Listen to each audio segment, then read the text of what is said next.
interesantes que tiene esta temática en cuanto a esa generalidad, ¿verdad? Recordemos que la literatura que estamos usando es literatura norteamericana. Hay detalles que no se apegan en los nuestros y detalles que sí. Y hoy los vamos a ir puntualizando.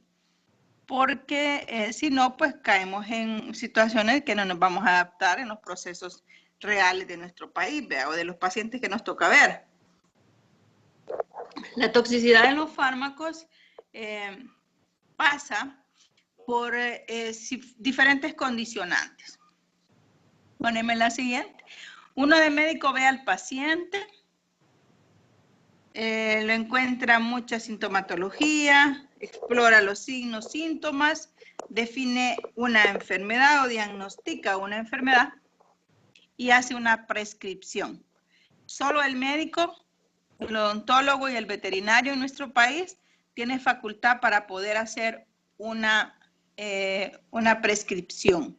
La palabra prescripción significa esa capacidad validada que tenemos de indicar un medicamento, una droga, un tratamiento, un procedimiento. Solo el médico, el veterinario y el odontólogo en nuestro país. Las demás disciplinas, no.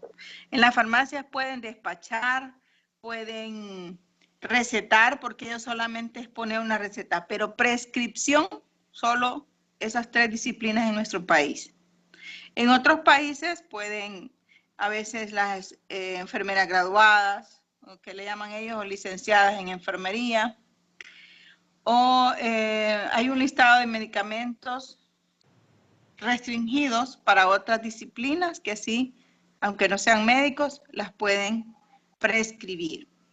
Ahora bien, la dosis prescrita, ese fármaco que nosotros estamos indicando, tiene ciertos detalles que son inherentes para que sea una correcta prescripción, porque todo eso va a redundar en los efectos del fármaco.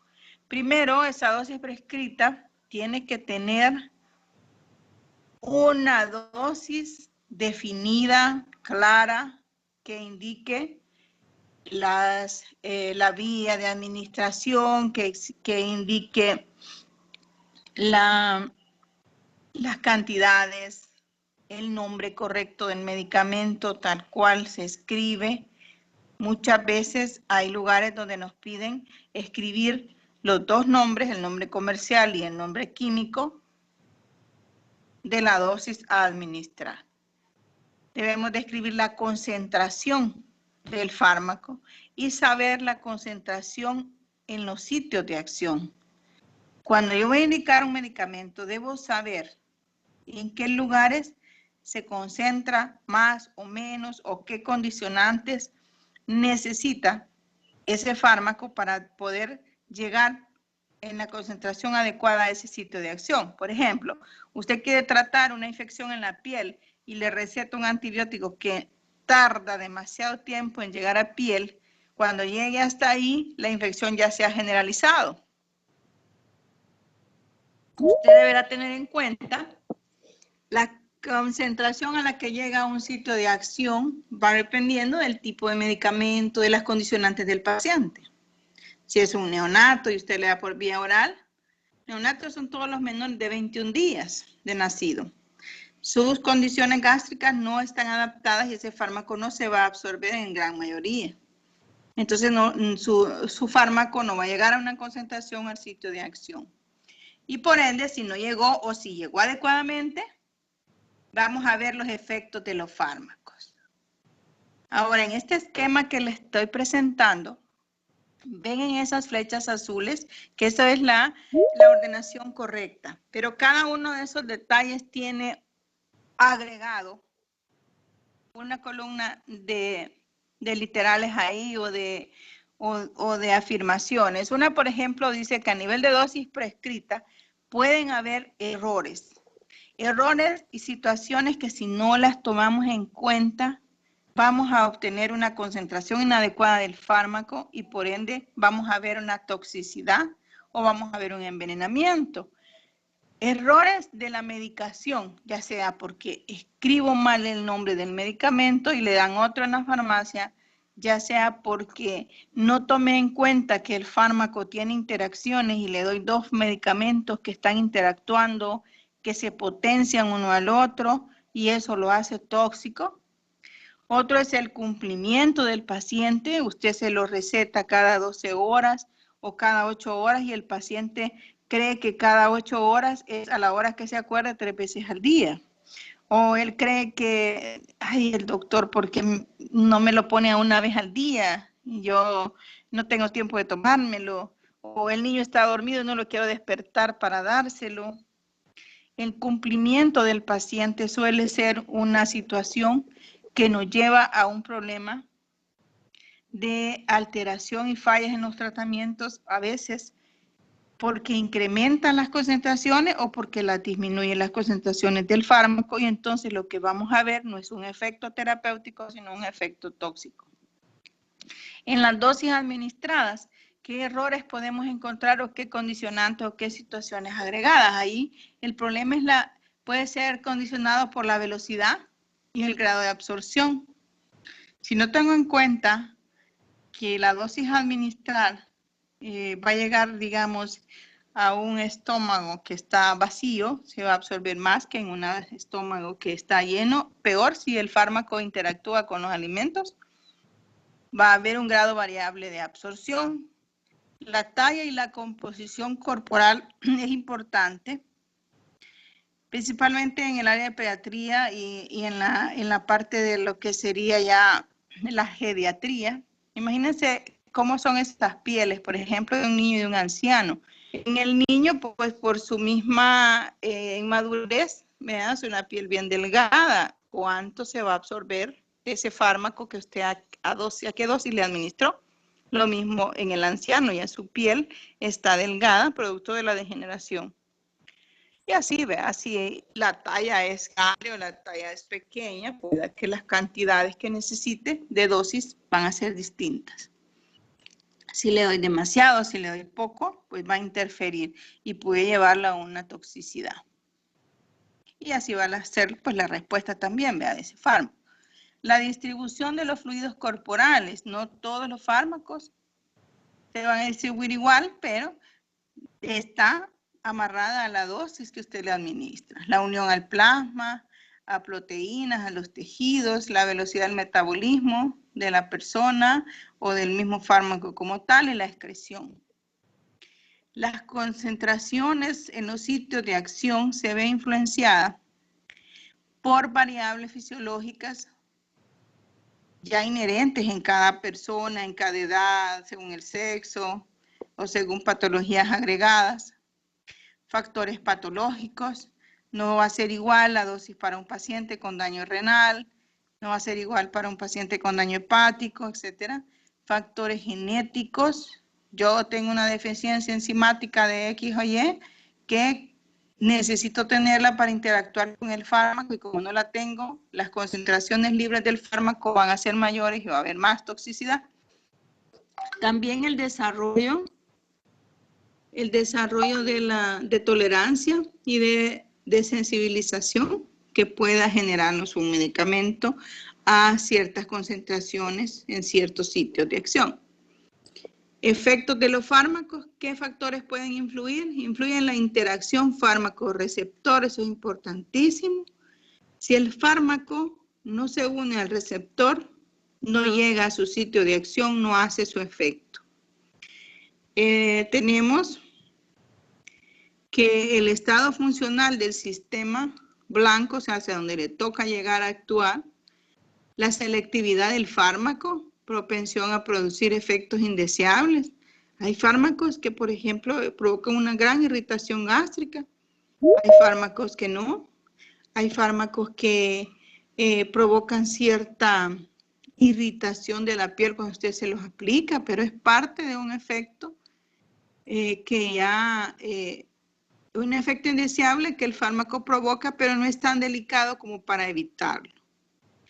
Tenemos efectos placebos también. A veces, pues, hay otras condicionantes en las que es necesario utilizar un fármaco en forma de placebo, ¿verdad? Tenemos resistencia a agentes microbianos, a agentes antineoplásicos, debido, pues, muchas veces a cambios en las estructuras celulares que ya, pues, inducen resistencia a ese fármaco. Y por más que se lo damos y se lo aplicamos, el fármaco lo único que está haciendo es concentrarse en el plasma de la persona e intoxicarlo. La siguiente, por favor.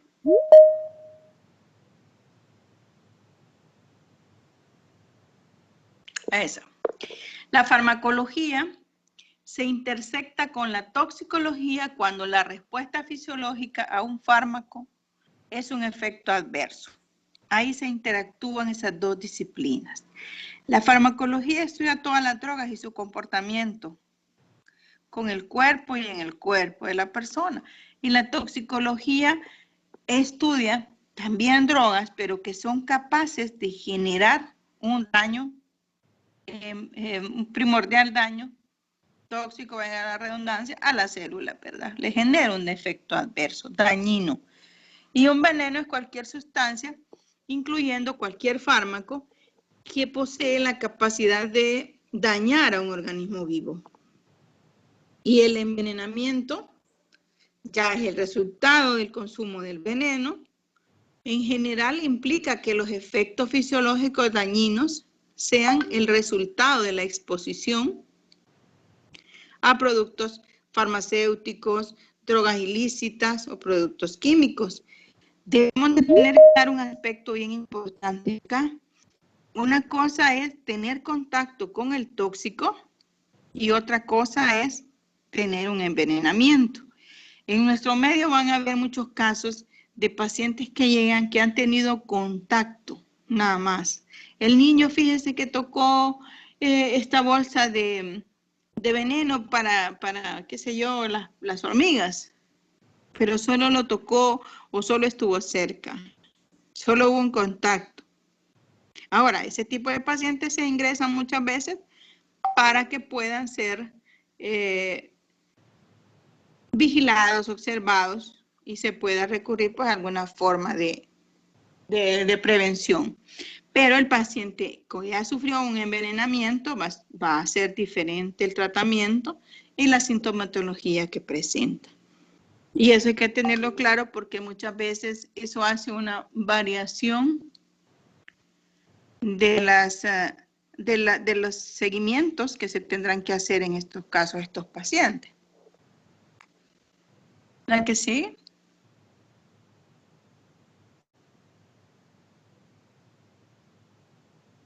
Vamos a estudiar entonces qué tiene que ver la dosis y la respuesta. Lo que esperaríamos de la dosis y una respuesta es que haga un efecto. Y ese efecto se llamará terapéutico o efecto adverso. Tenemos que existe una relación dosis-respuesta graduada en un individuo en una relación dosis-respuesta cuántica en la población que la podemos medir, que la podemos registrar, que la podemos valorar, que la podemos analizar a través de métodos estadísticos. La siguiente. ¿Cómo es el comportamiento de esta dosis, de esta respuesta, cuando lo hemos aplicado a la persona? Asimismo, es como se hacen los diferentes estudios. Fíjense que les voy a parar un momentito porque me están pidiendo una información del hospital. Denme un segundito.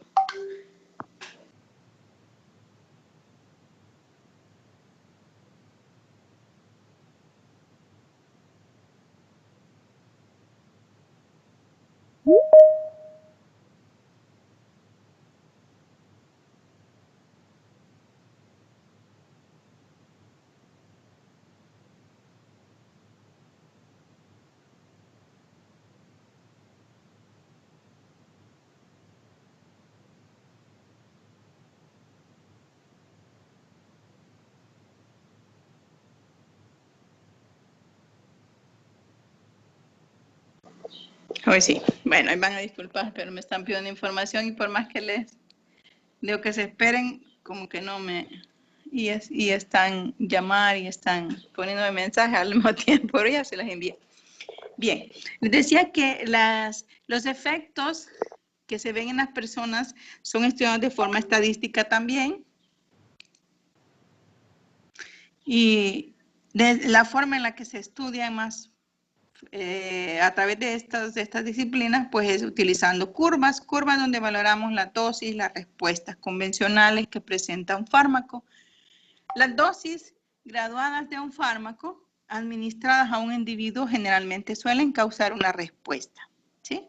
Una respuesta de mayor magnitud a medida se aumenta la dosis. Esa es una respuesta en relación a la dosis.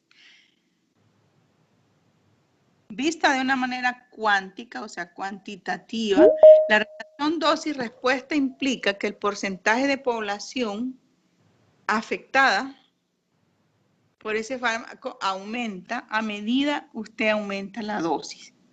Usted tiene un paciente y le pone 5 miligramos de un medicamento, le sube a 6, a 7, a 8, a 9, a 10 miligramos del medicamento y usted está viendo cada vez que hace un incremento, ve un efecto.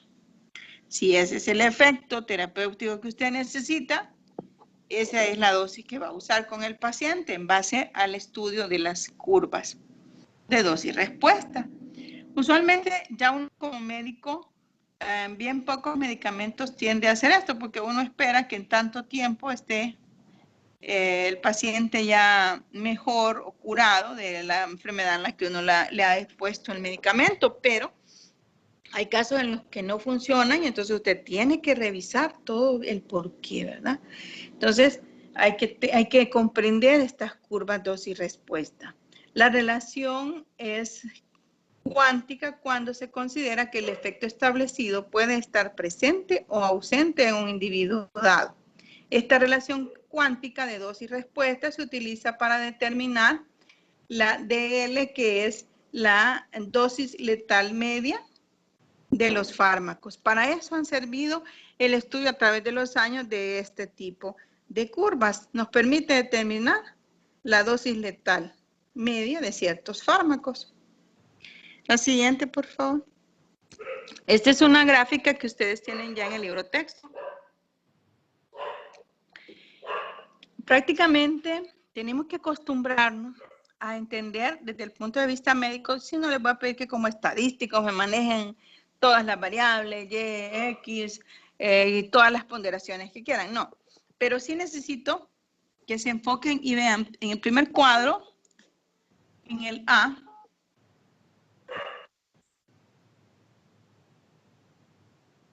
siguen pidiéndome información. Denme un segundito, vamos a ver si les puedo. A ver.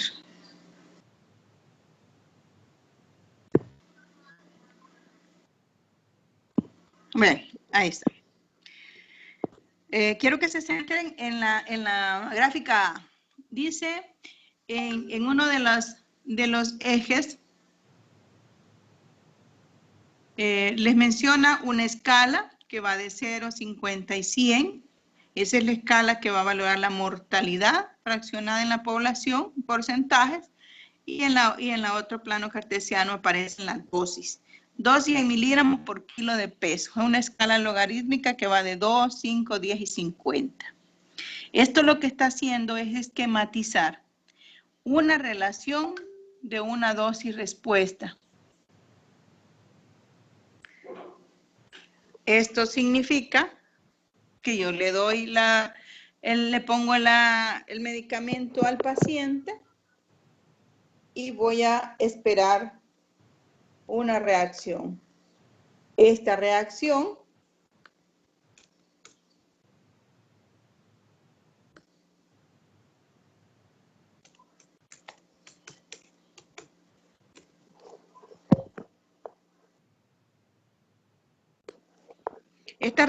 la veo esquematizada en cómo se me comporta en la curva. Ustedes pueden ver ahí dos curvas, una en color rojo y una en color entre moradoso y azul, según como les vean la proyección ustedes ahí, que representa la Y y la X en rojo. Ustedes pueden ver que se puso un medicamento que está reflejado ahí. De un compuesto que determina experimentalmente, de modo usual, se administró un producto químico, en este caso unos ratoncitos por vía oral o usan a veces vías intraperitoneales. El punto medio donde las curvas se juntan representa esa línea punteada. Quiere decir que hay un momento en que la dosis llega al 50%. Y eso significa que ambos fármacos, independientemente de cómo se llamen o cuáles sean estos fármacos, a ese nivel de dosis se entrecruzan su potencialidad de efecto. Estas gráficas nos debe abrir el pensamiento e imaginarnos que bajo cada una de esas curvas hay algo. Algo estuvo pasando ahí. Entre el 2 y el 5, entre el 5 y el 10, y entre el 10 y el 50, toda esa parte que queda bajo esas curvas significa información. Información que puede ser todos los efectos adversos que tuvo el paciente, todo el proceso que trató de mantener la homeostasis del paciente hasta que obtuvo los efectos adversos indeseables del equifármaco. Y en la siguiente gráfica, que es la letra B, ahí está ponderando de forma más separada, está comparando dos fármacos, uno con el porcentaje de respuesta en uno de los ejes y el otro siempre valora las dosis. Ahí podemos encontrar, es la representación B de los esquemas, puede medirnos la dosis efectiva, que quiere decir ED, y ED50, que quiere decir la dosis efectiva media. Todos estos estudios de esta gráfica se han hecho para poder tener un estándar de cuál es el índice terapéutico más seguro y de ahí definir la dosis y los esquemas de tratamiento que le podemos poner a los pacientes. El área cruzada entre los efectos de dosis o la dosis efectiva media a nivel de lo que sería o que coincidirían con los 10 miligramos por kilo de esa escala y la dosis letal que está graficada como DL, que significa dosis letal. Si aparece como DL50 es la dosis letal media. Ofrece una información del margen estimado de seguridad que les puede permitir un fármaco. Entonces, todas estas gráficas, si bien es cierto, no pretendo hacerlos estadísticos, pretendo que entendamos que todas esas curvas significan que dentro de cada una de ellas hay un proceso que se está dando en el organismo y que se llega a un nivel tal en el que se ve el efecto final de cada fármaco. Si voy subiendo la dosis, la curva también va subiendo y va alcanzando un nivel. Hasta que llega un punto en que o decae, hace una meseta y decae, y estaríamos esperando que en ese momento tenemos el efecto tóxico o la muerte del paciente o del animalito de experimentación. ¿Para qué han utilizado todo esto? Lo han utilizado para poder definir los índices terapéuticos. La siguiente, por favor. Igual otro esquema de gráficas diferentes, aparentemente diferentes, nada más que aquí relaciona dosis con respuestas monotónicas. Aquí no todas las curvas de dosis siguen una forma sigmoidal típica. Se muestran 3 ejemplos diferentes según cuál sea el estudio que estén generando. En la primera gráfica, en la A, aparece que va a valorar respuesta adversa versus dosis, nos permite una curva que parece una U. Esto, miren cómo es de interesante el análisis que hace el investigador y sombrea, ¿vea? La línea de puntos que nos está traduciendo cómo se observa una dosis respuesta para metales esenciales y vitaminas. Comienza que puede haber a dosis altísima muerte, la curva está alta, pero lo que pasa ahí en el caso de las vitaminas, si fuera esa la que se esté estudiando, lo que sucede es que el paciente las tiene sumamente deficientes y ahí podemos encontrar esa variación. Puede haber un umbral de respuesta adversa, una región de homeostasis que se supone que es mientras el paciente estuvo tratando de compensar, aunque no tenía esas vitaminas en su cuerpo, pero está tratando de compensar, pero llega un momento en el que ya no tolera más el organismo estar sin eso y entonces da la enfermedad o da el problema. Y la curva por eso tiende a mostrarse de esa forma. En dosis bajas se observan pues efectos adversos porque hay una deficiencia de nutrientes para mantener la homeostasis. A medida que la dosis se incrementa, se recupera la homeostasis y se alcanza el fondo de la curva dosis-respuesta en forma de U.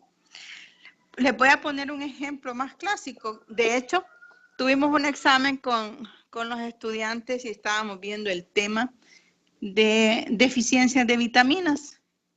Y casualmente hice una pregunta que les costó un poco comprenderla porque esta parte quizás ellos no la vieron, viene hasta este año, viene en este libro texto y el año antepasado habíamos usado otro y aquí lo explica mejor. Cuando una persona tiene un déficit de vitaminas, se va a expresar de varias maneras. El organismo, digamos si fuera la vitamina D, viene por el tipo de dieta que tiene, no se ha alimentado muy bien, no consume vitamina D, pero normalmente la vitamina D, se metaboliza, si ustedes recuerdan, también dentro del cuerpo cuando se expone a la luz solar. Entonces, 100% al cero nunca está, pero sí hay un déficit porque no lo consume en la dieta, porque no tiene tal vez muy poca exposición solar y ha metabolizado muy poco porque tampoco consume y el cuerpo está continuamente gastándola.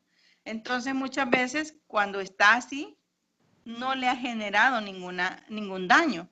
Cuando llega hasta un nivel realmente de déficit, entonces supera esa región de homeostasis y se ve el efecto. Por eso hacen estas curvas tipo U. En la curva tipo B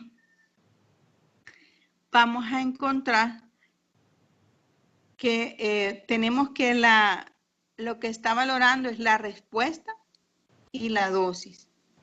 Primero encuentra una región de homeostasis, o sea, cuando el organismo está tratando de compensar, que esté bien, está echando mano de todos los mecanismos alternos que tiene, ya sea porque, digamos, le falta hierro, y entonces lo que hace es que cuando los eritrocitos mueren, el hierro que ellos liberan se queda compensando la homeostasis y la falta de hierro que hay, porque no lo está ingiriendo la persona. Pero si eso se mantiene y la dosis de hierro no está llegando, va a caer en una enfermedad. Sin embargo, si en ese momento se inicia a dar la dosis, es a partir del punto donde está la flecha, que dice umbral de respuesta adversa, cuando comienza a darse el hierro, comienza a verse modificaciones en las curvas. Está punteado ahí donde tendríamos, por un lado, la respuesta adversa y el otro lado, el umbral de la respuesta adversa, el punto donde se comienza a ver ya el efecto adverso por la falta del fármaco. En este caso, porque no, digamos, si fuera hierro, si fueran todos los tipos de metales pesados, también se pueden manifestar con ese tipo de curvas. Y la otra, la C, pues habla de también respuesta a dosis, hace una curva en forma de campana o de U invertida, donde lo que tenemos que recordar siempre es que esa campana, esa parte inferior de la campana, esa meseta de esa campana, significa todo algo, tiene una razón de ser. Es una dosis, es una curva dosis-respuesta inversa en U para ligandos que regulan negativamente.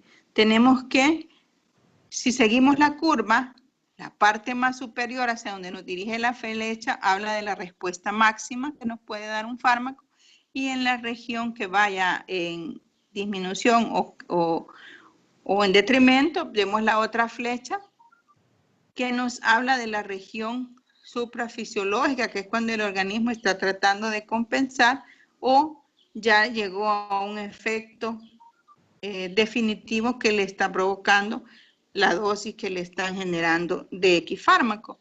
Si bien es cierto, nosotros no vamos a estudiar esto, sino que ya los laboratorios nos dan estos parámetros, pero sí hay que entender qué quiere decir cada cosa.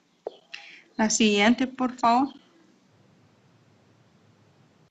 Igual acá, hay detalles que tenemos que entender de qué se está tratando. Uno es que se debe determinar una curva dosis-respuesta cuántica para el efecto terapéutico de un fármaco para generar el efecto o de la dosis efecto media o la dosis efectiva media, que quiere decir E de 50. Para eso hacen estas curvas, para determinar eso, para determinar la dosis efectiva media de un fármaco. ¿Por qué? Porque eso me permite llegar a un punto donde yo puedo decir, hasta aquí necesito el fármaco. Si de aquí me paso, voy a ver más efectos adversos. Si yo en cambio incremento la dosis que me han recomendado, que ya ha sido estudiada en base a estas curvas, entonces viene la toxicidad. La concentración de un fármaco con el cual el 50% de la población tendrá la respuesta deseada y una curva cuántica dosis-respuesta como la que estábamos viendo en el caso de la letalidad ocasionada por el mismo fármaco. Si aún continúo dándole más esa dosis, subiendo más esa dosis, voy a ver el efecto letal de la dosis. Estas dos curvas pueden ser empleadas para ilustrar un índice terapéutico, que quiere decir STI, que cuantifica la seguridad relativa de un medicamento a través de lo que es el índice terapéutico, que viene establecido por esa fórmula TI igual a lo que sería DL, que significa la dosis letal media entre la dosis efectiva media. Si yo sé la dosis letal y la divido entre la dosis efectiva media, me daría un índice terapéutico. Un índice terapéutico que también lo tengo que extrapolar con un margen de seguridad. La siguiente. Evidentemente, a medida que la proporción es mayor de los cambios que le vamos viendo en las curvas a los fármacos, pues más seguro será este. Los valores del índice terapéutico varían ampliamente, pueden variar desde 2 a más de 100 según el estándar estadístico que estén usando. Los fármacos con un bajo nivel de índice terapéutico pueden administrarse con precaución porque le permiten un amplio margen de una dosis tóxica a una dosis letal, a una dosis de efecto. Hay bastante rango. Por ejemplo, los glucósidos cardíacos, más que todo la digoxina, es un medicamento que se usa para regular el funcionamiento cardíaco. Tenemos también agentes quimioterapéuticos contra el cáncer que también actúan bajo esta modalidad. Quiere decir que estos fármacos tienen rangos de dosis para darse que son amplios, que van desde, digamos, por poner una dosis, van de 2 a 20. O sea, usted tiene un rango bastante amplio para poder escoger ahí el índice terapéutico. A este paciente que tiene tal vez un inicio de problema cardíaco, le voy a poner una dosis de 2. Pero este que ya está más comprometido, pues voy a usar la dosis más alta que 20. Ah, no, este otro paciente tiene un daño, un efecto, una enfermedad que si bien no va empezando, pero tampoco ya está demasiado grave, voy a usar una dosis intermedia porque el índice terapéutico está con un suficiente rango, ¿verdad? Que me permite conservar ese margen de seguridad. Los medicamentos con un índice terapéutico muy alto, como la penicilina, son extremadamente seguros en ausencia de respuestas alérgicas conocidas. También vamos a observar que el uso de dosis media se considera que la pendiente que generen las curvas dosis-respuesta para efectos terapéuticos letales y tóxicos puede diferir según cuál sea el fármaco, puesto que suele comportarse de manera diferente, porque estás usando una dosis media. Como alternativa, sugieren pues valorar el margen de seguridad definiendo el efecto terapéutico que compara pues la dosis letal de él con la dosis efectiva, en la dosis efectiva máxima que puede generarte el uso del fármaco. Y de esa manera, los químicos farmacéuticos nos establecen los márgenes de seguridad. Si, como les digo, si bien es cierto, esto como médico nosotros no lo hacemos, cuando nos viene el fármaco y nos dice un laboratorio, miren, se acaba de inventar este fármaco, tiene un margen de seguridad entre 7 y 100. ¿Qué quiere decir eso? Ya sabemos que eso lo que quiere decir es que hay un estudio de gráficas que ha demostrado que si comparo la dosis, que me ha comparado, perdón, las dosis letales con las dosis efectivas para poder establecer ese margen de seguridad. La siguiente. Vamos a tener alteraciones que van a generar todos los fármacos en nuestro organismo, que suelen estar resumidos en ese acrónimo de ADME, que no es más que alteraciones referentes a la absorción, a la distribución, al metabolismo y a la eliminación de los fármacos, y cómo estos tienen que ver con la toxicidad que pueda generar. Una intoxicación puede alterar significativamente esas funciones del ADME, o sea, la absorción, la distribución, el metabolismo y la eliminación. Y estas alteraciones pueden afectar las decisiones pues, del tratamiento y por ende el pronóstico que puedan tener en cada paciente. La farmacocinética de un medicamento en circunstancias que producen toxicidad o exposición excesiva se denominan toxicocinética. Ingerir dosis mayores que las dosis terapéuticas de un fármaco puede generarnos en el organismo diferentes aspectos. Uno es que puede prolongar su absorción, puede alterar su unión a proteínas, puede modificar su volumen de distribución y puede cambiar el destino metabólico. Por eso es que las dosis deben de ser las ya estudiadas y establecidas. Por eso es necesario que nos aprendamos las dosis de los medicamentos. No es que la doctora quiera molestar, que les pregunta dosis.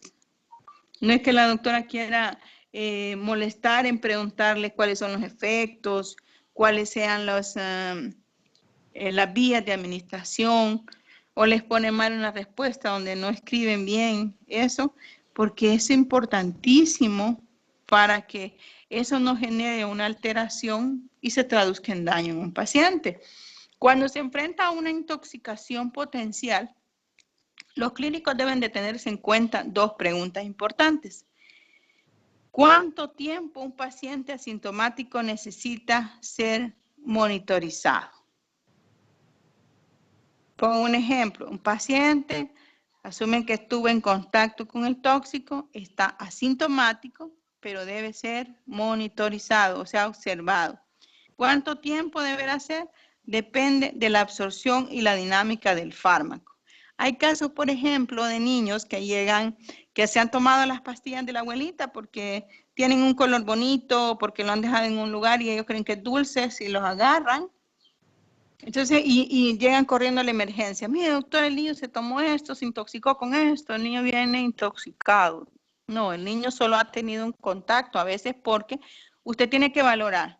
Ah, este fármaco, ahorita el niño viene bien, señora, no se preocupe. Ah, o sí, mire, este niño viene tranquilo, pero este fármaco tiene una absorción lenta y posteriormente se van a ver los efectos. El niño va a tener que ser ingresado y monitorizado.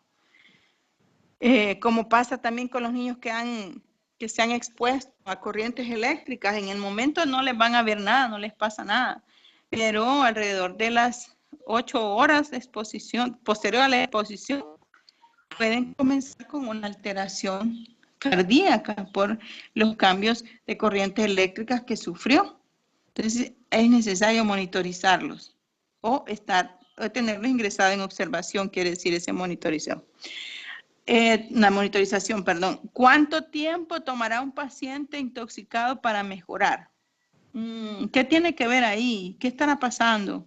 ¿Qué me quiere decir eso? En palabras sencillas quiere decir la eliminación y la dinámica del fármaco. Va a depender de en cuánto tiempo va a mejorar o va a empeorar el paciente. Porque hay tóxicos que definitivamente no tienen cómo detenerse. Uno de ellos pueden ser los venenos estos que se usan como plaguicidas, como fungicidas y plaguicidas, más que todos los que usan en el área agronómica, ¿verdad? En la agricultura. Muchas veces estos, como el paraquat, que es un veneno, ¿verdad? Que muchas veces lo utilizan nuestros campesinos creo que para quemar la maleza, creo que los usan ellos, pero es altísimamente tóxico, produce liberación de radicales libres que hacen y generan que la célula se fibrose y desde que empieza no para. Y depende de dosis respuesta, porque si la cantidad que ingirió es menor o es mayor, así vamos a ver y por qué vía también entró, cuánto tiempo estuvo en contacto. Generalmente esos casos difícilmente se detiene, porque la dinámica del fármaco va implícita ahí, va fibrosando todo el tejido hasta que lo mata. Veamos la siguiente, por favor. Siempre analizando lo del ADME, tenemos que profundizar también otros ejemplos en cuanto a la absorción. La absorción del fármaco, cómo se comporta los aspectos de la absorción que lo pueden llevar a la toxicidad. La intoxicación de fármacos, por ejemplo, como la aspirina. De hecho, como la literatura les mencionaba, es literatura gringa, ellos tienen bastante intoxicación por aspirina. Nosotros tenemos quizás más intoxicación por productos vegetales que se usan en medicina tradicional, ya voy a mencionar algunos. Pero en el libro de texto se menciona de la intoxicación por aspirina. En nuestro medio ya no se da tanto, no es tan frecuente ya, pero sí todavía pasa. Generalmente debido a que las personas lo compran de venta libre y se toman una aspirinita, se toman una aspirina forte, se toman una Dolofin y se toman una Dolival y se toman un montón y al final ellos no saben que todas tienen ácido acetil salicílico, que es la misma aspirina, y se han intoxicado por la acumulación. Tenemos que en el caso de la aspirina es una de las principales causas de morbilidad y mortalidad por sobredosis, según informó el Centro de Control de Envenenamiento de Estados Unidos, según la literatura esta que estamos viendo de Goldman y Hillman. En una dosificación terapéutica, la aspirina alcanza concentraciones en plasma máximas en 1 hora. Sin embargo, la sobredosis de aspirina puede causar espasmos de la válvula pilórica, retrasando la entrada del fármaco al intestino delgado. Y de esa manera, pues, detiene un poco el tránsito de la aspirina en el tubo digestivo. Y la aspirina también puede, esa más que todo cuando vienen de forma íntegra o sin revestimiento entérico. Hay aspirinas que traen revestimiento entérico, que quiere decir que la pastilla trae una capa sobre el fármaco para que pueda pasar los ácidos gástricos y llegue más intacta la molécula hacia lo que es el duodeno, donde se tiene que absorber. Cuando la aspirina es así, especialmente con revestimientos entéricos, puede fusionarse y formar besoares, reduciendo la superficie efectiva para la absorción. Los besoares es como una tumoración que se genera por acumulación dentro del tubo digestivo. Puede ser que se enrede ahí con los medicamentos, que se enrede con los alimentos, que se enrede con algún compuesto, por ejemplo, esa gente que se come las uñas, que se come el pelo, que come papel, y eso se compacta dentro del intestino y forma lo que es llamado un besoar. Las concentraciones máximas de salicilato plasmático por sobredosis de aspirina pueden no alcanzarse sino hasta las 4 o las 35 horas después de la ingestión. Entonces, el comportamiento que tuvo el fármaco se ve condicionado en su absorción, ya sea para potencializar este efecto tóxico debido a esas pequeñas condicionantes que tuvo en esa absorción. La siguiente. Tenemos otro aspecto importante, es cómo influyen en la eliminación. Estos cuadros están en su libro texto, hace mención o enumera algunos productos farmacéuticos notorios porque desarrollan los primeros síntomas después de un periodo típico de observación de 4 a 6 horas. En una urgencia médica, o sea, cuando están ingresados en los servicios de emergencia o de urgencias, vemos que en tiempos bien cortos, de 4 a 6 horas, ya ha mostrado sintomatología.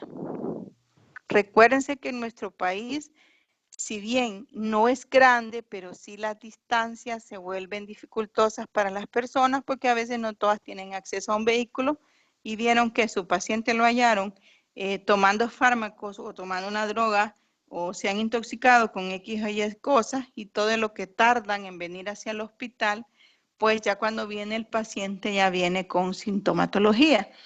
En la literatura norteamericana, los fármacos que generan o que generalmente manifiestan síntomas iniciales después de más de 4 a 6 horas, posterior a la dosis oral, ellos tienen como los más comunes el acetaminofén, o sea, la intoxicación por acetaminofén, el ácido valproico, los anticoagulantes tipo warfarina, las aspirinas, las hormonas tiroideas, los inhibidores de la monoaminoxidasa, que la mayoría de ellos son medicamentos que se usan para la depresión, medicamentos de formulación de liberación sostenida, medicamentos ilícitos en envases de goma o plástico que accidentalmente pudieron haber sido tomados por un niño o por una persona con problemas mentales o con dificultades de retraso mental o de comportamiento, y las sulfonilureas.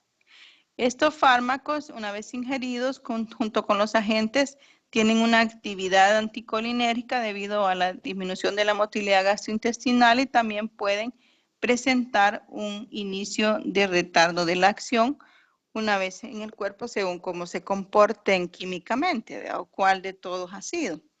Hace mención un recuadro a la par de toma uno de estos ejemplos, como es el ácido valproico. Fíjense cómo se comporta el ácido valproico. Una vez que la persona, digamos, está en tratamiento del ácido valproico, es utilizado en aquellos pacientes con epilepsia o que han tenido algún evento convulsivo en su vida. Y es un fármaco económico que se usa mucho y le prescriben ácido valproico. Pero a veces el paciente se le olvidó. Imagínense, un anciano se le olvidó que se lo tomó y se toma otra dosis. O un niño, la mamá se lo dio antes de irse al trabajo y la persona con quien lo cuida cree que no se lo han dado y le da otra dosis, o al niño le gusta el sabor del ácido valproico y decide tomarse otra dosis extra, o se toma todo el bote porque tiene, si el que usa es un sabor agradable. Entonces, ¿qué pasa en el organismo? ¿Qué lo hace? Intoxicarlo. Después de la dosificación terapéutica, el ácido valproico tiene una eliminación de tiempo medio de cerca de 14 horas. 14 horas va a tardar para eliminarse. Esto está generando la intoxicación con el ácido valproico que puede provocarle un coma. Al predecir la duración del coma, es importante considerar que después de una sobredosis, pues los procesos metabólicos de primer orden para el valproato pueden saturarse y el tiempo de vida media de eliminación aparente puede exceder a los 30 o 45 horas, poniendo al paciente pues en mucho riesgo y en un riesgo mucho más prolongado. Les voy a explicar esto de forma sencilla. Eso está textual como está en su libro. Pero ¿qué es lo que pasa aquí? De forma más sencilla y para que lo comprendamos mejor. El paciente tomó sobredosis de ácido valproico. Esto entra por la vía oral, llega al estómago, pasa hacia lo que sería la circulación, llega al hígado, tiende a tener un metabolismo ahí, que es lo que hace mención de los procesos metabólicos de primer orden. Pasa el fenómeno en el hígado, el fenómeno de primer paso, modificaría normalmente, si fuera la dosis correcta, modificaría la dosis bajándola a la dosis media y entra a la circulación normal. Pero cuando el paciente se ha intoxicado, estos mecanismos se saturan. Al estar estos mecanismos saturados, la cantidad que queda libre de fármaco es mucho mayor y por ende se prolonga el tiempo de eliminación de este fármaco, que va a andar más tiempo circulando ahí, valga la redundancia, en el plasma, y entonces le está generando todo el efecto tóxico, como es el coma principalmente, que le puede inducir porque altera las funciones cerebrales.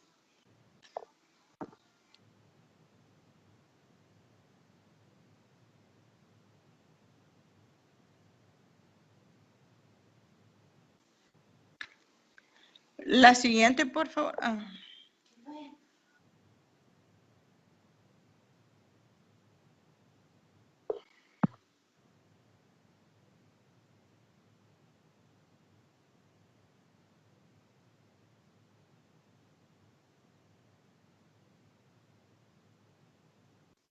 Hola, se me bloqueó un poco el sonido. Los tipos de toxicidad terapéutica. ¿A qué se refiere esto? Se refiere a todos los efectos o al espectro de los efectos de los productos farmacéuticos. ¿Qué pasa con los efectos que me va a generar en mi organismo la exposición a un fármaco? En la terapéutica, un fármaco típicamente produce numerosos efectos, pero por lo regular, solo uno es el buscado como objetivo primario del tratamiento. Lo que son los efectos terapéuticos que tanto hemos mencionado. La mayor parte de los demás son efectos indeseables para esa indicación terapéutica. Los efectos secundarios de los fármacos son generalmente molestos, pero no son letales. Hay otros efectos indeseables que se pueden caracterizar como tóxicos o esos ya son los indeseables. Si se van al esquema que aparece ahí, ese esquema está en su libro de texto, en el capítulo 4, vamos a encontrar que los diferencia o los divide en efectos deseables o terapéuticos, de efectos indeseables, dentro de los cuales pueden ver los deleterios, o sea, verdaderamente tóxicos y dañinos al tejido, y los efectos no deleterios o non deleterios, que son los mismos efectos secundarios, pero que son efectos anatómica o biológicamente o funcionalmente tolerables. Por ejemplo, podemos tener un fármaco que al aplicarlo pueda irritar un poco la piel o pueda enrojecerla un poco, pero no genera un gran daño, ni alergia, ni dolor, ni sino que una leve irritación o una, digamos, otro fármaco como el salbutamol, no sé si alguna vez lo han oído mencionar. Un salbutamol es un fármaco, usualmente se usa por vía oral o en spray para pacientes asmáticos. Se lo ponen, en el momento pueden experimentar una leve aceleración de la frecuencia cardíaca que hasta cierto punto puede ser incómoda en el momentito, pero es tolerable.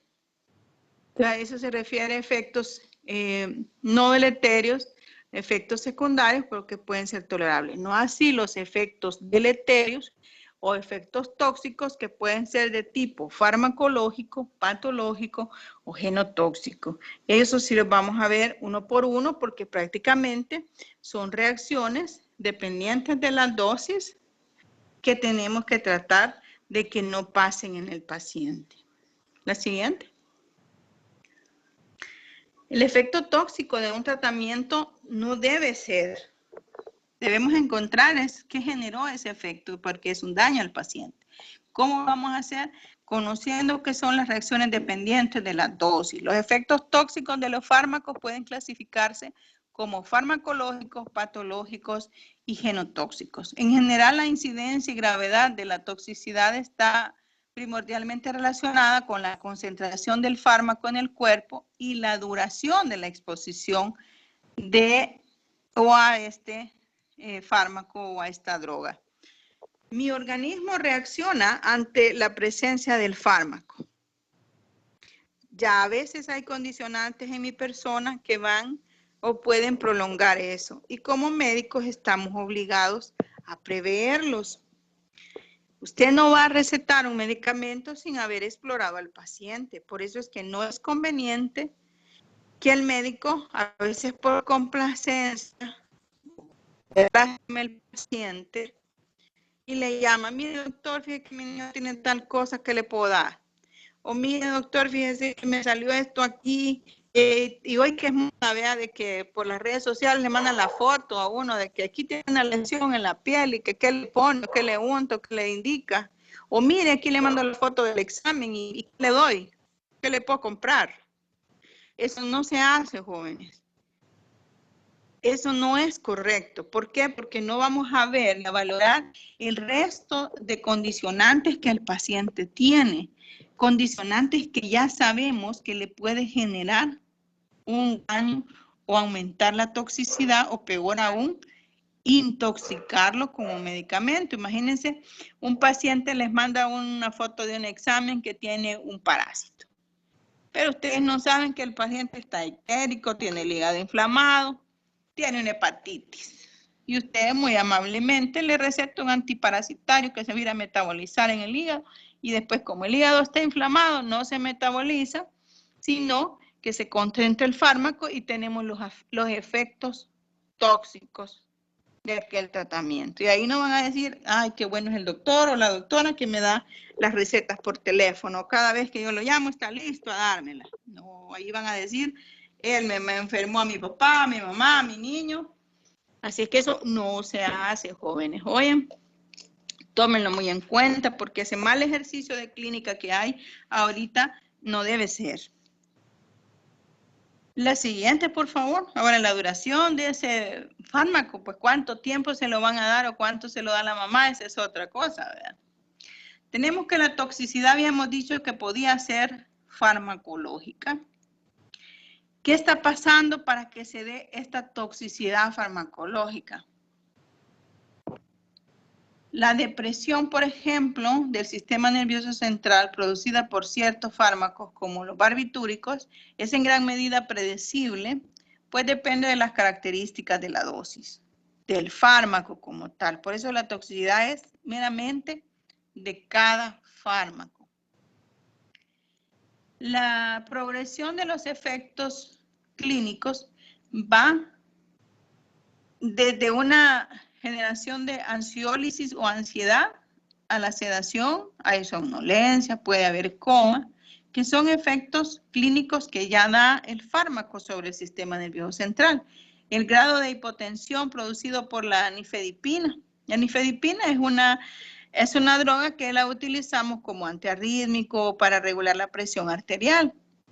Pero resulta que si usted se pasa de la dosis, le va a bajar demasiado la presión. Sí, ya generaría una toxicidad farmacológica.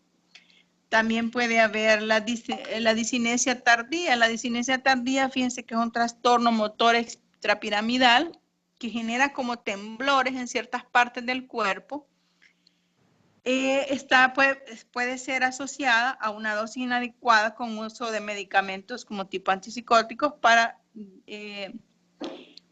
generarle pues la toxicidad farmacológica. Parece depender de la duración de la exposición. Entre más tiempo haya estado expuesto y la cantidad de la dosis que le han dado, así vamos a ver el efecto de toxicidad farmacológica.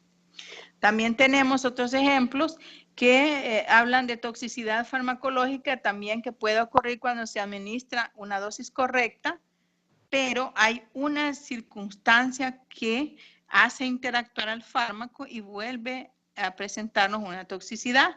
Ejemplo, la fototoxicidad asociada con la exposición a la luz solar en pacientes tratados con tetraciclinas, sulfamidas, clorpromacina, ácido nalidíxico, la hidroclorotriacida. Fíjense que estos fármacos usted los está recetando para una enfermedad X, pero resulta que el paciente se expone a la luz solar y le mancha la piel. No era el efecto que usted pretendía.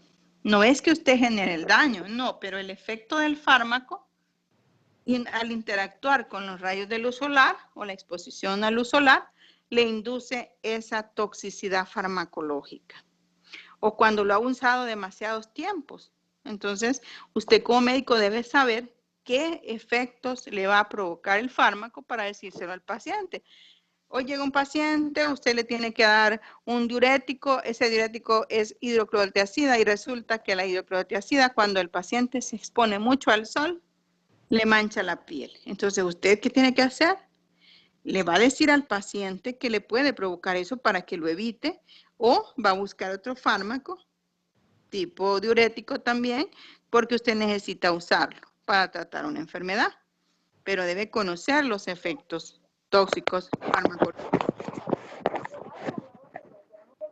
Tenemos la toxicidad. Esta es una toxicidad importantísima porque la toxicidad la induce la interacción con otra situación, una enfermedad de base. Tenemos, por ejemplo, el acetaminofén. Recuérdese que el acetaminofén es un medicamento de venta libre en nuestro país. ¿Quién no ha comprado acetaminofén para cualquier cosa? Es un medicamento que se usa para controlar dolor, fiebre, inflamación, pero que cuando entra a nuestro cuerpo es metabolizado. Es conjugado en conjugados no tóxicos de glucurónido y sulfato, que no son tóxicos, y en un metabolito altamente reactivo, que lo abrevian como NAPQI. Eso lo vamos a ver cuando ya veamos en específico los fármacos como el acetaminofén. Ese tema lo ven conmigo. Este fármaco entra a nuestro cuerpo, interactúa a través de isoformas de CIP, se recuerdan que eran las citocromos. Las citocromos son las enzimas hepáticas. El acetaminofén llega al hígado en una dosis terapéutica de acetaminofén, se interactúa con esas enzimas de la citocromo, libera sus diferentes metabolitos y no pasa nada. Pero si esa persona ha ingerido una sobredosis, imagínense, más de 1 gramo, más de 10 gramos para un niño, un adulto puede ser tóxico el acetaminofén. Entonces, esta gran dosis que ha tomado le genera un agotamiento de esas enzimas y de la glutatión, donde tendría que haberse metabolizado o interactuado el fármaco y le provoca un daño al tejido hepático, una necrosis hepática, si el hígado estaba sano. Y si el hígado estaba inflamado y también toma acetaminofén, como no hay donde metabolizarse, entonces también le genera daño. Le genera una toxicidad patológica. La siguiente. Los efectos genotóxicos o toxicidad genotóxica se debe a que la radiación ionizante y muchos químicos ambientales dañan el ADN y pueden dar lugar a toxicidades mutagénicas o carcinogénicas. Muchos de los agentes quimioterapéuticos para el cáncer pueden ser de este tipo, sus efectos de toxicidad de tipo genotóxico. Por eso muchas veces se dice que las personas que están recibiendo tratamientos de quimioterapia para el cáncer no deben estar embarazadas o no deben embarazarse porque van a generar un daño directamente al ADN. También hay fármacos que se usan para tratamiento de la piel, que pueden absorberse ahí, por ejemplo, los que usan para el vitiligo y cosas así, que pueden, si se usan por tiempos prolongados, pueden dañar el ADN de las células y generarles pues un efecto tóxico de tipo genotóxico, porque han dañado pues los genes, ¿verdad? La siguiente. Las reacciones alérgicas. Esa es otra forma de presentarse la toxicidad de un fármaco. Quizás la más común. La reacción alérgica o la alergia es una reacción adversa mediada por el sistema inmune, que es el resultado de la sensibilización previa a un químico en particular o a uno que es estructuralmente similar. Recuerden que el sistema inmune normalmente está para defendernos. ¿Qué es lo que pasa? Un agente llega, un antígeno llega, cualquiera que se les ocurra, puede ser una droga, puede ser una bacteria, puede ser un virus, puede ser lo que ustedes quieran. Eso es un antígeno que llega a la persona. La persona tiene un sistema inmune óptimo, adecuado. ¿Qué es lo que va a pasar? Va a interactuar con las células del sistema inmune que van a ir a tratar de detener ese antígeno, que no dañe el tejido normal de la persona. ¿Y cómo lo hace? Lo defiende de varias maneras, lo defiende con células citotóxicas que van y destruyen el antígeno, lo defiende con una inmunidad humoral, que es la liberación de inmunoglobulinas para que las inmunoglobulinas vayan y destruyan lo que es el antígeno, o bien puede ser mediado por complejos, va el antígeno, se une a la inmunoglobulina, forman juntos el inmunocomplejo y de esa forma lo llevan hacia el sitio donde se puede eliminar o puede ser también liberando sustancias, ¿verdad? Quimiotácticas que pueden hacer que me defienda el mismo organismo, ya sea trayéndome células a fagocitar ese antígeno o para que pueda ser conectada a un receptor que pueda eliminar más fácilmente ese inmunocomplejo, porque solo así se puede trasladar el tóxico o el antígeno y de esa manera el sistema inmune, recuérdense que está actuando. Pero cuando tenemos una reacción alérgica, esta respuesta deja el plano normal y natural para convertirse en daño a los tejidos. La respuesta alérgica han sido divididas en 4 categorías generales basadas en el mecanismo de implicación inmunológica. Ustedes pueden ver en las fotos que les he puesto ahí, es el brazo de una persona. Pueden ver esas lesiones en la piel, es una urticaria, es una inflamación en ciertas porciones de la piel, un eritematosa, se tocan, en prurigo, o sea, picazón. Y a la par está la foto pues, de una persona que ya le hizo un angioedema, la reacción alérgica, por eso le ven inflamados los labios, inflamados los párpados, etc. La reacción inmunológica que antes pudo haber sido para defenderla, hoy está generándole daño. Entonces aquí es donde se clasifican en 4 categorías las respuestas inmunitarias. La siguiente. La primera respuesta con la que el organismo responde ante el tóxico, en forma de una alergia, tenemos la tipo 1, que son las más comunes, que son las anafilácticas. Está mediada por anticuerpos IgE, o sea, inmunoglobulina E. La porción de fracción de la inmunoglobulina E puede unirse a receptores en mastocitos y basófilos. Si la porción de la molécula del anticuerpo se une entonces a un antígeno, se liberan varios mediadores, por ejemplo, histamina, leucotrienos, prostaglandinas, y causan vasodilatación, edema y una respuesta inflamatoria. Esa vasodilatación es la que podemos ver como enrojecimientos en la piel, el edema, pues la inflamación de esa zona, ¿verdad? Y la respuesta inflamatoria como tal. Los principales órganos blancos de este tipo de reacción suelen ser tracto gastrointestinal a través de alergias alimentarias. A nivel de la piel, que se muestra como una urticaria, una dermatitis atópica, como en las fotos que veíamos, y en el sistema respiratorio, que se puede evidenciar como una rinitis, como el asma, y tenemos los órganos vasculares que se pueden ver afectados como un shock anafiláctico. Esta es la forma más grave de este tipo de reacciones. El shock anafiláctico puede fallecer una persona, ¿verdad? Porque es tanta la liberación de estas sustancias, estos mediadores, que generan un daño a lo que es el tejido, tanto vascular como bronquial, y entonces pueden hacer fallecer a la persona.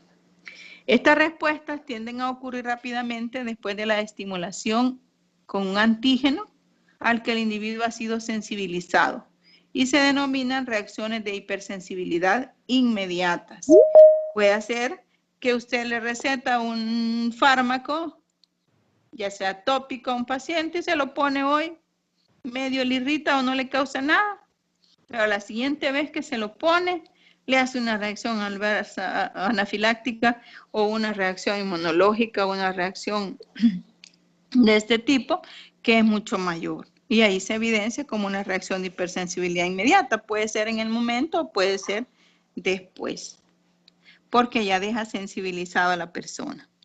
La siguiente es la reacción tipo 2, que se refiere a reacciones citolíticas.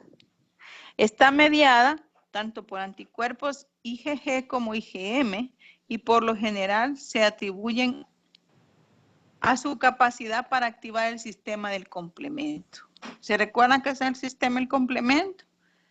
Son una serie de proteínas, más de 20 proteínas inactivadas que andan en sangre, que hasta que se ven expuestas a lo que serían los anticuerpos, pueden activar el sistema. Los principales tejidos, Diana, para las reacciones citolíticas, pues son las células del sistema circulatorio. Ejemplo de reacciones tipo estas, tenemos la anemia hemolítica inducida por penicilina. Hay pacientes que se dice por qué falleció el paciente, porque hizo un shock anafiláctico, una reacción alérgica severa, fue una reacción alérgica tipo 2 que le generó una anemia hemolítica inducida por la dosis de penicilina. Muchas personas, a veces hemos oído la noticia, falleció después que le pusieron un medicamento. Eso no lo puede adivinar el médico.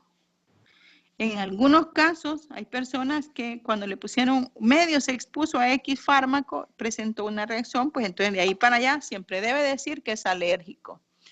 Pero a veces no lo dice, o a veces es inmediata la reacción y es severa y el paciente muere por una anemia hemolítica inducida por el fármaco, en este caso por penicilina, pero también puede dar púrpuras trombocitopénicas inducidas por quinidina, que es un fármaco que se usa para la malaria, para el paludismo.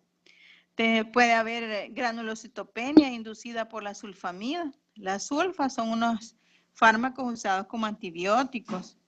A veces las personas los toman como más en esos países que son de venta libre y después pues le genera una granulocitopenia, que quiere decir que disminuye las cantidades de células en el cuerpo, las células de defensa, las células sanguíneas del granulocitos están disminuidos y no es que tengan otra enfermedad agregada, sino que es producto de una reacción alérgica de tipo citosólica, reacción tipo 2 que está ocurriendo en el paciente por exposición a este fármaco. Estas reacciones autoinmunes a los fármacos suelen desaparecer dentro de varios meses después de la eliminación del agente agresora y depende de cuánto tiempo estuvo el fármaco adentro, ¿verdad? Cuántas dosis tomó, etc. La siguiente, por favor, es la reacción tipo 3 o reacciones de Arthur. Están mediadas predominantemente por inmunoglobulina G. El mecanismo aplica la generación de complejos antígeno-anticuerpo que más adelante fijan el complemento. Las proteínas del complemento se forman y liberan una gran cantidad de sustancias capaces de interactuar con los tejidos y generar potentes mecanismos de destrucción. Sería bueno que volvieran a retomar un poquito eso. Me acuerdo que antes lo dábamos en fisiología, deben haberlo visto, todos estos mecanismos, cómo se da el sistema inmunológico. De hecho, yo daba estas clases de inmunología cuando antes daba fisiología. Entonces, ahí está bien bonito, bien explicadito esto, por si alguno siente que no comprende mucho este tema. Y si no, pues nos pregunte y vamos a ver cómo le podemos ayudar. Los complejos que se forman de la unión del antígeno con el anticuerpo se depositan en el endotelio vascular, donde se produce una respuesta inflamatoria destructiva que puede acabar con la vida del paciente. Es la llamada enfermedad del suero o enfermedad de reacciones de Arthur. Los síntomas clínicos de la enfermedad del suero incluyen erupciones cutáneas, urticaria, artralgias, artritis, linfadenopatías, fiebre. Varios fármacos, incluyendo los antibióticos comúnmente utilizados, pueden inducir reacciones similares a la enfermedad del suero. Estas reacciones, pues comúnmente tienden a durar de 6 a 12 días y luego que el agente agresor se elimina, pues pueden desaparecer. Sin embargo, durante el proceso está dándose, pueden matar o comprometer pues la vida de un paciente. Y la siguiente, que es la número 4, que son las reacciones de hipersensibilidad retardadas. Estas reacciones son mediadas por los linfocitos T. ¿Se recuerdan de los linfocitos T? Pero estos ya están sensibilizados y también los macrófagos. Cuando las células sensibilizadas entran en contacto con el antígeno, se genera pues una reacción. ¿Diga?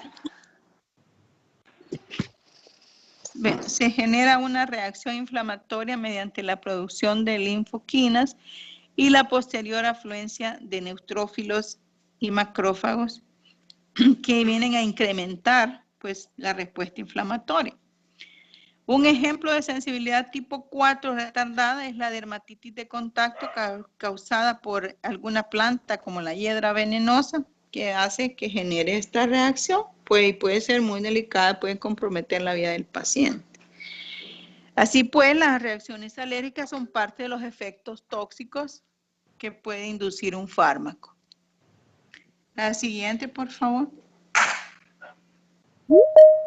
Hay otras reacciones tóxicas que podemos observar en el cuerpo o en las personas o en los pacientes, que hay que catalogarlas como reacciones idiosincráticas y contribuciones farmacogenéticas. ¿A qué se refiere esto? Se refiere a que la idiosincrasia es una reactividad anormal a un producto químico, que es peculiar en un individuo dado. Quiere decir que esa respuesta la puede presentar usted, pero no la puedo presentar yo. O viceversa, me puede dar a mí, pero a usted no. O sea, son características muy particulares, muy peculiares al individuo. La respuesta idiosincrática puede ser de extrema sensibilidad a dosis bajas o de extrema insensibilidad a altas dosis. Es bien compleja, fíjense. A dosis pequeña puede ser sensible, a dosis altas puede no ser sensible. Esto se supone, y hay teorías que dicen que tal vez no tenemos el método cómo investigar algún tipo de enzima que está mediando este tipo de cosas y que por eso realmente no la hemos descubierto, pero el tiempo lo dirá, ¿verdad? Lo que hasta hoy se sabe es que hay una situación de reacción idiosincrática muy particular a cada individuo cuando se expone a un fármaco. Un mecanismo común es la unión de un fármaco covalente con proteínas séricas que conduce pues a la presentación de un apteno extraño, dando como resultado una respuesta inmunotóxica. Un apteno, si se recuerdan, es una molécula que unida a otra puede comportarse como un antígeno e inducir pues la respuesta inmunotóxica. La siguiente.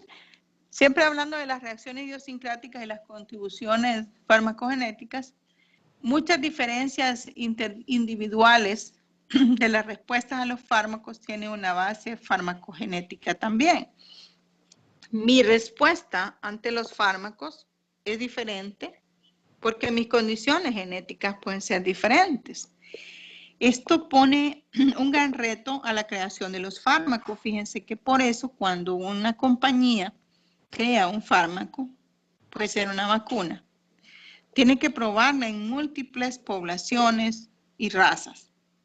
Por ejemplo, mi laboratorio que ha hecho una vacuna y quiere probarla, porque la quiere vender a todo el mundo. No solamente la está creando para ser vendida en la raza de su país. Lo que está pasando ahorita con la famosa vacuna de COVID. Esta vacuna ha tenido que ser hecha. Hay múltiples laboratorios haciendo esta vacuna. Hay otras vacunas que solo las produce un laboratorio en el mundo. Ese laboratorio tuvo que haber hecho pruebas en diferentes poblaciones, en diferentes razas. ¿Por qué? Porque hay condiciones idiosincráticas y condiciones farmacogenéticas que ya están establecidas por diferentes razas. Esto incluso no se ve en el momento, sino hasta que haya X persona viene a tener un gen que no había expresado, que era recesivo y hoy lo expresa o alguien de sus familiares lo expresa, y ahí podemos encontrar reacciones farmacogenéticas ante individuos que no esperábamos.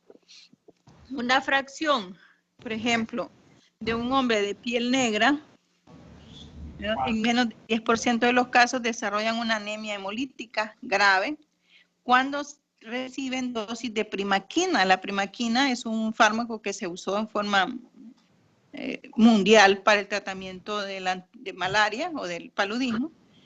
Y estos evolucionaban de forma inadecuada por contribuciones farmacogenéticas. Aquí está haciendo interferencia. Tiene abierto el micrófono. Bueno, gracias. Esto inducía pues una evolución, se debe pues a una genética de alteración en una enzima. Esta enzima es la glucosa 6-fosfato deshidrogenasa eritrocitaria. Estas personas, nacen genéticamente con la predisposición de una alteración en esta enzima, la glucosa 6-fosfato deshidrogenasa, en el eritrocito. Y acuérdense que en el eritrocito está el parásito de la malaria o del paludismo, y cuando se le da este fármaco, el fármaco llega perfectamente a ese eritrocito parasitado, pero resulta que como no tienen esta enzima, ellos no pueden metabolizar el fármaco adecuadamente, no puede entrar el fármaco, entonces el paciente desarrolla una anemia hemolítica grave, porque no destruye el parásito, sino que destruye la célula eritrocitaria. Los polimorfismos que se pueden dar también ante reacciones farmacológicas como las NAT, que era cuando se daba la metilización de los fármacos, que vimos en la clase anterior, y el aclaramiento de fármacos como la isoniazida. Como ellos tienen alteraciones con estas enzimas, ya se nace con estos problemas, entonces tenemos problemas con fármacos como la isoniazida, que es un medicamento usado para la tuberculosis. La variación en la respuesta anticoagulante. ¿Por qué cuando me dan un anticoagulante tipo warfarina, una persona lo metaboliza y lo expresa o le funciona de una u otra forma? Esta se debe a polimorfismos en ciertas enzimas, específicamente en la citocromo P, 2C9, y en otro tipo de enzimas que la abreviamos como BCOR-C1, que es un tipo de enzima hepática también, que contribuye a la conversión de la molécula de la warfarina. La citocromo P300A4 y la citocromo P2D6 metabolizan también un gran número de fármacos en el hígado, y cuando la persona nace con una alteración genética en la expresión de esas enzimas, pues obviamente vamos a tener alteraciones farmacogenéticas que inducen toxicidad. La siguiente, otra causa importante de toxicidad con los fármacos son las interacciones. Debo saber como médico que si uso un medicamento, esto tiene interacciones. Estas interacciones pueden ser de muchas formas. Pueden ser con otro medicamento, pueden ser con la dieta, pueden ser con las condicionantes de la enfermedad, puede ser con las condicionantes de las hormonas, etcétera. Vamos a verlas una por una. Los pacientes son comúnmente tratados con más de un fármaco. Más en nuestros países, que la persona, siempre les he dicho, tienen múltiples enfermedades. Aquí llega por neumonía, pero es desnutrido, además de desnutrido, tiene anemia, es diabético, tiene daño renal o tiene daño hepático, etcétera. Entonces, usted se ve obligado a combinar fármacos, a tratar a su paciente con varios fármacos. También pueden estar usando medicamentos de venta libre, que es muy crítico en nuestro país. Aquí, métanse al mercado, hay canastas y canastas de ventas de medicamentos. Y las personas no tienen conciencia, no quieren desarrollar esa conciencia de autocuido y se automedican. O tal vez personas que insisten en agregarse vitaminas o suplementos naturales que tal vez no los necesitan o están sobrecargando su organismo. Además, pueden tener dietas inusuales, como la que mencionábamos en la clase anterior, que el uso de jugos de toronja es de las cosas en la dieta que más interviene con los fármacos.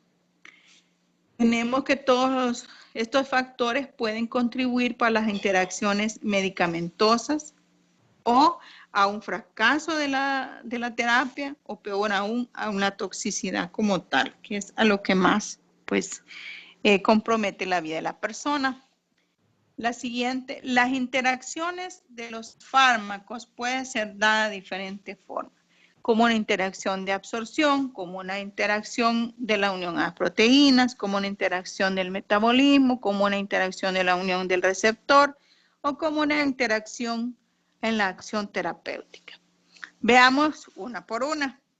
La interacción de absorción, aquí lo que sucede es que un fármaco puede causar un aumento o una disminución en la absorción del otro fármaco desde el lumen intestinal.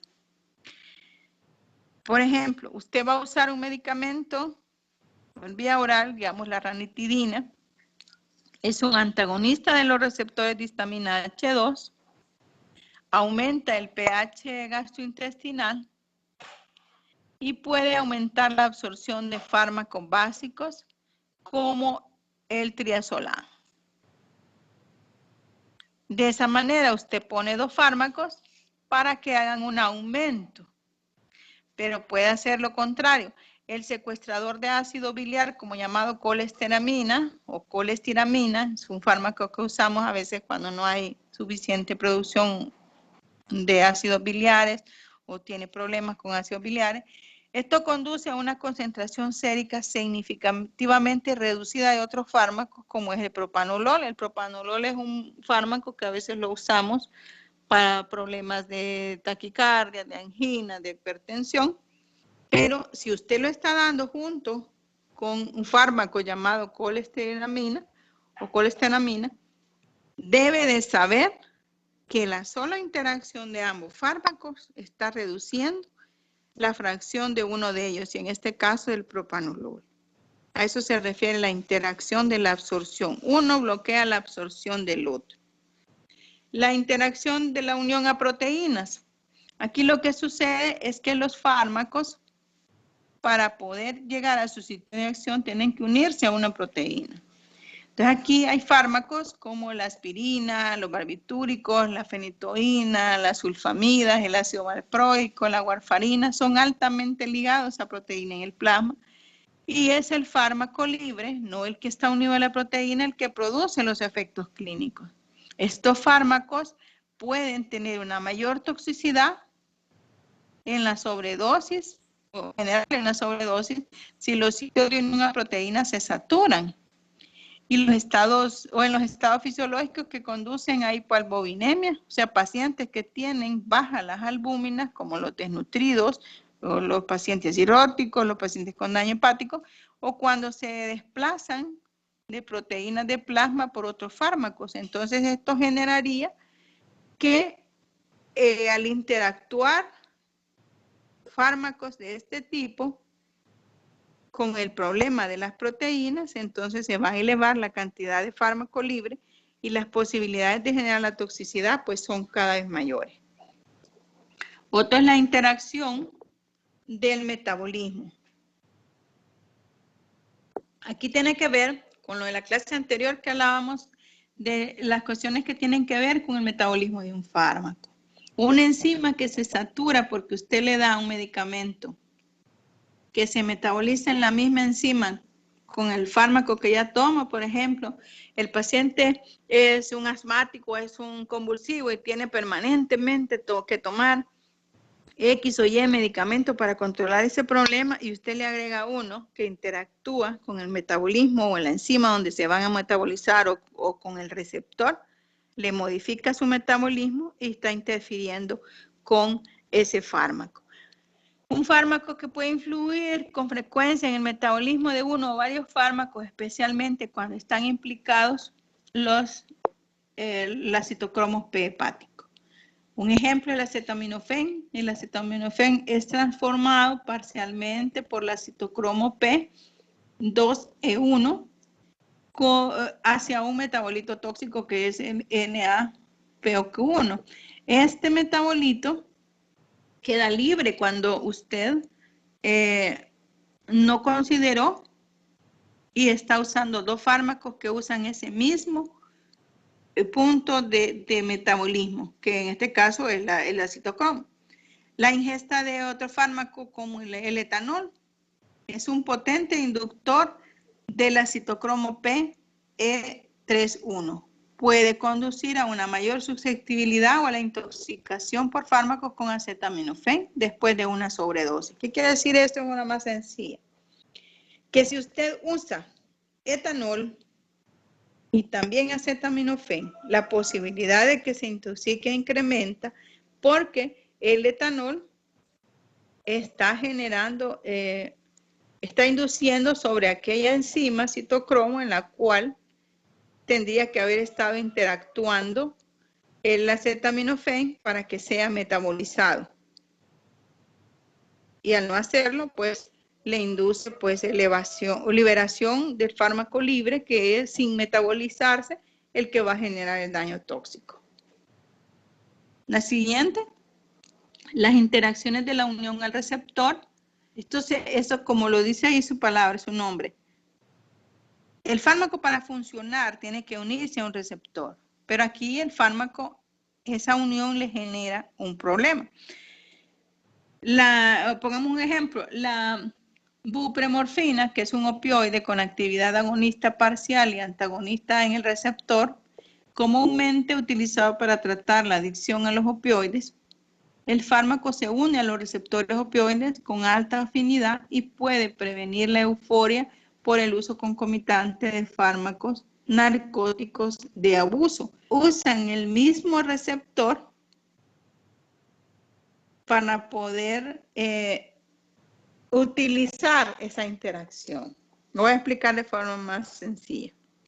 Usted tiene un paciente que usa unas drogas, en este caso usa opio.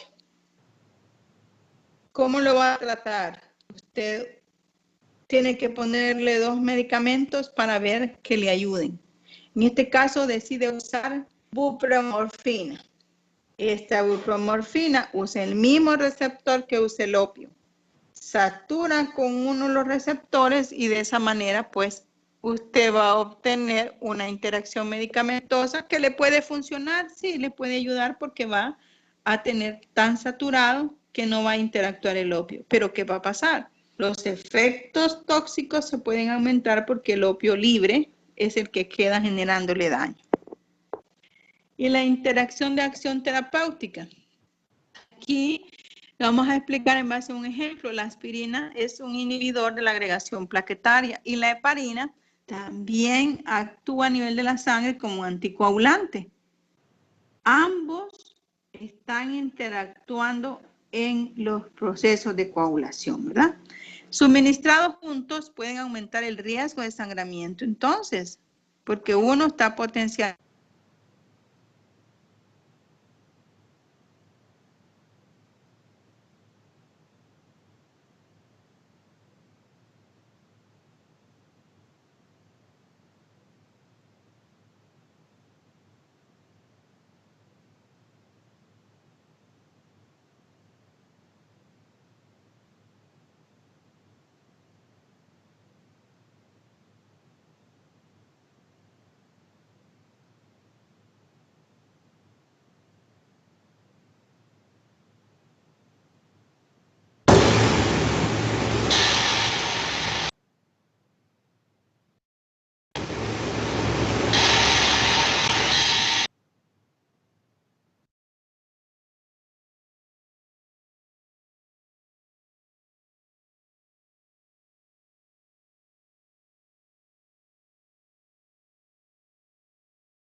Hola. Hola, hola, ¿qué pasó? Hola, me sacó, fíjate, pero creo que es mi internet el que está fallando. Ahorita conectamos de nuevo. Ah, ok, mira la diapositiva. Ok. Ve las diapos. No, ahorita todavía no, pero... A ver. No, todavía no me deja verlas. Vaya, ya la volveré a abrir entonces. Ahorita. Viste, mi internet falla mucho, tú. Vamos a Ay, sí, así ha estado, reportar. así ha estado, así ha Sí, estado estos días. sí, verdad, a ver qué está pasando. Mucha gente, como ya todo el mundo pasa en esto. Bueno, Pues sí, a la todavía no mira, si no veo la vuelvo a la cargar. diapo, pero La considero vuel- que podemos seguir, porque es la media positiva, la interacción de la acción terapéutica, ¿vea? Ujú. Aquí quiere decir que usted va a usar 2 fármacos para una misma función. Entonces, estos pueden potencializar sus efectos, potencializar esa acción terapéutica. Para el caso